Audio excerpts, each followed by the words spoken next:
How's it going, folks? I hope you're all doing well. I thought I'd kick the videos back off with showing you what I've been up to, or the place that I've been essentially living in for the past month. I mean, not literally, I'm actually living on the driveway, obviously, in my van, but I've been spending pretty much all of my time in here, so I thought I'd give you a little look around. There's not a great deal to see, it's very small, but I make it work. This house has been in the family most of my life. It was my grandparents before, now my mum lives here, and I've always had this garage as my, I don't know, man cave, I guess. Many things have come out of this room, including the van that was built from in here. So yeah, this room has given me a lot.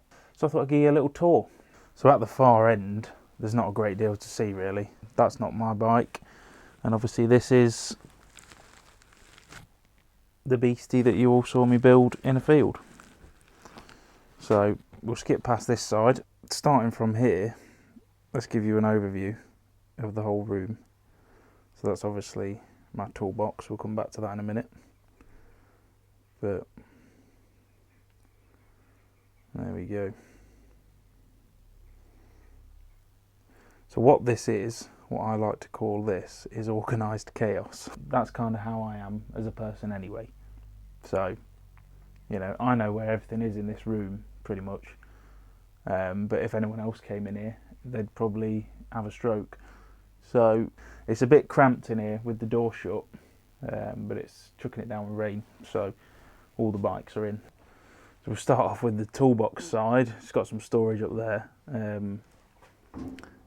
The top is a bit of a mess at the minute, I'm not going to lie, but the old supercharger. If anyone wants to buy that, feel free to drop me a message. I'm sure it'll be useful for someone. But yeah, so this is my toolbox. This is where everything is built from, I guess. I am very proud of this thing. I've had it for many years. And obviously built up the collection over time, as you do. But yeah, it's kind of anal, not gonna lie. But you know, if anyone's a mechanic, they'll know. This is just how it goes. You build up the collection, and I mean that sort of sums up the analness, to be fair. We'll just close that drawer. Just to clarify, I did used to work in the motorcycle industry as a mechanic, so this toolbox was obviously with me there, and now it's here.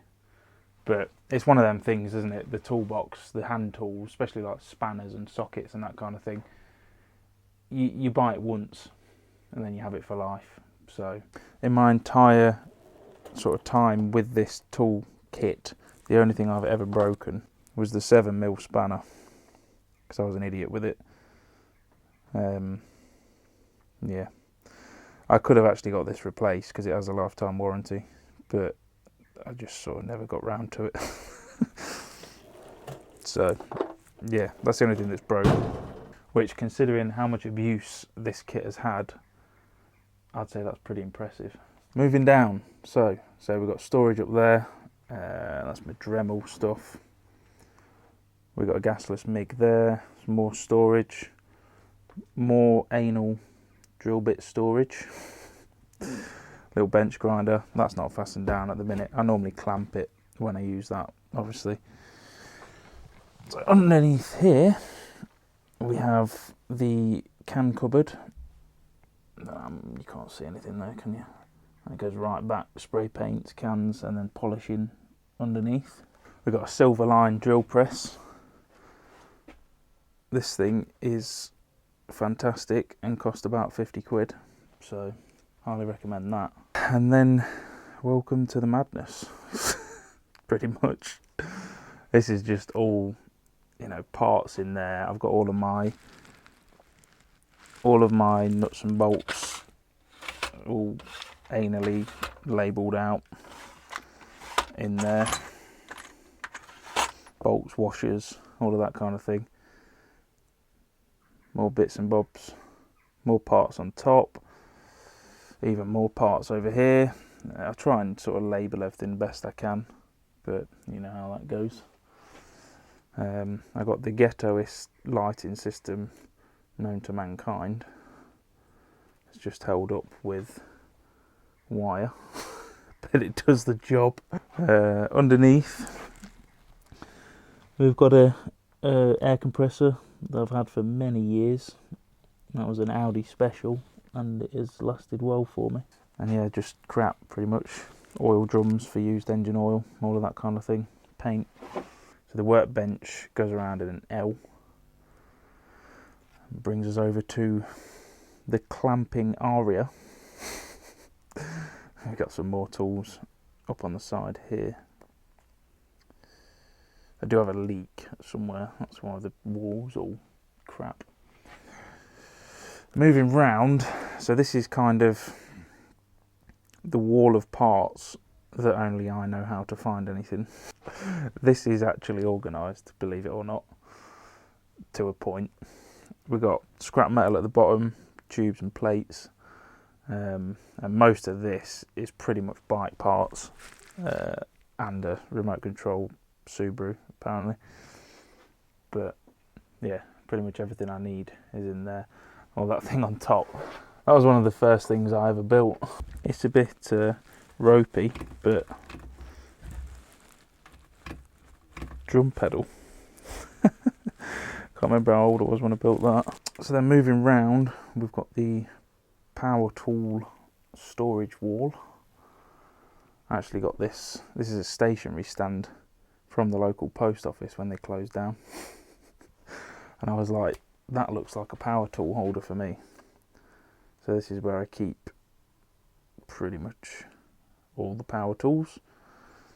And then we've got more bits and bobs storage there. All kind of fittings and bigger bolts in there that don't fit in the cupboards. And then we've got cabling and just stuff. Again, it's a bit random, but I know where everything is. Moving across to the side here, we've got fluid storage at the top there. Just storage wall, basically, tools. Like I said, space is quite limited in here. Those two planks there actually go onto the top of this, so it turns into another workbench if I want it to. And yeah, this is just a hydraulic motorcycle lift. I think it was about 350 quid from eBay or something like that. And again, I've had this thing for years, but that was what holds the current project, which is a GPZ 305 that I'm doing a bit of a job on, because, you know, these weren't exactly the most desirable bikes when they came out, let alone now. So I'm going to see what I can do with it. Obviously that's not staying like that, but yeah, this is what I've been spending my time on the past few weeks. So yeah, there you go. That is a little tour of my temple. I do love this room. This has always been my vice with the van thing. You know, as much as I'd love to just get rid of everything and go full nomad, I wouldn't want to give up this stuff. Like, this is my blood. This is what I do. I build things. I love bikes. And, you know, working on bikes gives me a pleasure that nothing else can, really. And just fixing stuff in general, to be honest, you know, it's comforting and I enjoy it, so I'd never stop doing it. But yeah, so I decided while I'm here, I'm going to start filming a bit, try and do what I can, and, you know, bring you into this world a little bit as well. I'm sure at least a handful of you will be interested. It's better I make videos of this than make videos of nothing at all. I don't know what we're going to get up to in here. Obviously I've got this project going on at the minute, so you'll be seeing a bit of that. I am filming this anyway. There's an Osmo strapped up behind you, because I was just going to like time lapse this whole build and then just put a video out of that, which I will do at the end as well. I'm missing making these videos, I really am. Like, this is my life now. you know, the channel and making the videos and connecting with all of you. This is my life, and I shouldn't have to change that just because my circumstances have changed. Like I say, the van's still here. Obviously, I live in it. That's my house. You know, I don't have a place here anymore. I don't have a bedroom or anything like that. I live in the van, and I'm currently living on the driveway. If there's any van things that you want to know, or you want me to show, or you want me to talk about, then feel free. We can do that too. But yeah, this is it. I don't know how long for. I don't think anyone really knows.